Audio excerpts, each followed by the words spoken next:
Hello and welcome to Camp Xbox, where we talk about all things Xbox from the original to the Series X. And today, I want to give you a list of every original Xbox game that is available through a Game Pass subscription. So if you ever have the feeling that you want to play an original Xbox game, but you might not have them physically, or you don't want to go into the store and buy them, you can play all of these currently on Game Pass. I do want to cover every original Xbox game in depth on my channel one day, but I still want to give you a brief rundown and some impressions with each one. So first up is Black, a late original Xbox release from 2006 that finds its way onto Game Pass through EA Play, which is included with Game Pass. Black is a first-person shooter that is all about its guns. It's hardcore action from start to finish with great level design. If you're looking for a strong story, you're not really going to get that here, and the replay value isn't strong, but I think it's a great way to fix that FPS itch that you might be having for a nice 6 hours.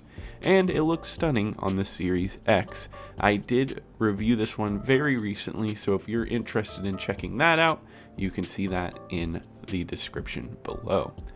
Alright, so next up is Blinks, a platformer that I'm super excited to cover at some point.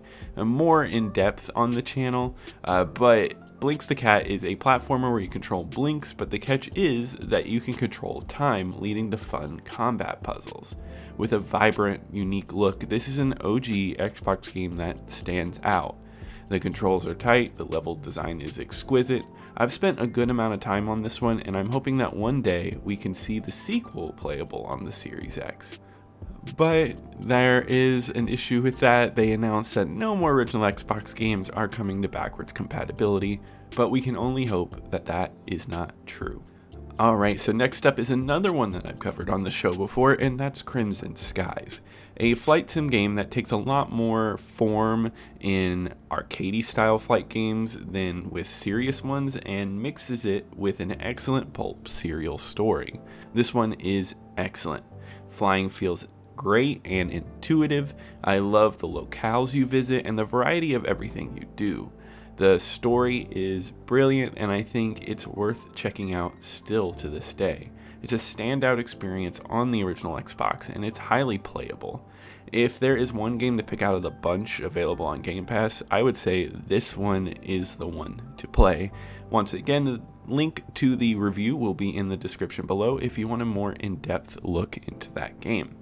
Alright, so now we have a couple interesting games I want to add in, mainly because they are all from major collections. First up is Halo 1, which can be found within the Master Chief Collection. Now, this is the remastered 360 version packed into here, so it's kind of a technicality. But what I really like about this version is that just with the hit of a button, you can switch between the original Xbox graphics and the remastered graphics. So if you want that original Halo 1 feel, you can play on those classic graphics. And honestly, if you have never played this or it's been a while, this is a masterpiece first-person shooter. It still holds up with excellent lore building, fun enemy types, and an amazing visual style for the time. It's a great game to replay. I've replayed it so many times, and I'm going to pair up the next one with this one because it's also in the Master Chief Collection, and that's Halo 2, which is another classic version that got a remaster on the Xbox One.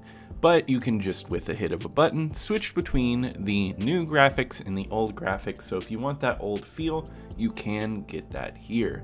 Now, what I really like about Halo 2 is it's a serious upgrade from Halo 1. You have a lot more modern things popping in, like the health system and dual wielding, and this story is a lot more sci-fi, and it goes all over the place. I think it's really fun. I think it's just as enjoyable as Halo 1, and I really think which one is your favorite just depends on nostalgia, but both are masterpieces. And I really recommend playing Halo 2 as well. I think it is worth your time. And finally, this one is in a different anthology game, and it's the last one in an anthology, and that's Grabbed by the Ghoulies, which was a part of Rare Replay, which collected all of the Rare video games. And this was Rare's first foray into the original Xbox with a brand new IP. It's a third-person action game that is a spooky game, but it's more silly than spooky. In this one, you use the right analog stick to beat up baddies, which is a really interesting control scheme, and I think it makes it stand out. I know a lot of people think Microsoft and Rare has been a very bad pairing, but honestly, I've always quite enjoyed this one. It's a fast-paced action game with the normal Rare silliness. And it looks great on the Series X as well, and it comes with achievements, and I think it's well worth checking out. Alright, so following that is Elder Scrolls 3 Morrowind, an RPG from Bethesda that is an absolute classic in its genre. Exploring Morrowind in its huge open world is excellent, especially for those that love story and lore building. With huge amounts of dialogue and dialogue trees to dig through, this game offers a ton of depth. For those looking for a Skyrim experience, this one isn't quite there, with some elements in this showing their age. It feels a lot more like a tabletop RPG experience, but if that sounds up your alley, this one is worth trying out, especially if you've played a lot of Oblivion and Skyrim. I think this one's a lot of fun to go back into. It's definitely one that I've sunk a lot of hours in on, and on the Series X, I think it looks really nice and cleaned up. And the final one on this list that I've already covered is Fusion Frenzy, a party game that was a launch title for the original Xbox. From the original Xbox lineup, this game is a unique part of its library with a decent amount of mini-games to choose from. This game is nostalgic for me due to loving the sumo minigames specifically growing up, but other than that, a lot of the minigames are reskins, and I honestly find that there's better party games available to play.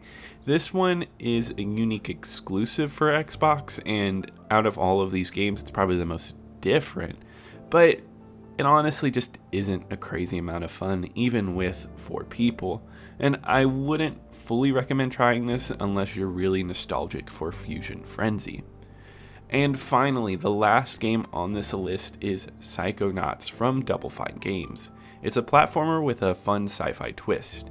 Psychonauts has a unique art style, and it has a melding of point-and-click styling with a platformer.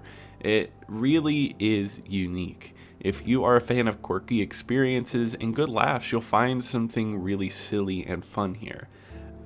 It's a great platformer with a really solid level design. It takes place over many different areas, and I think it's another must play on this list.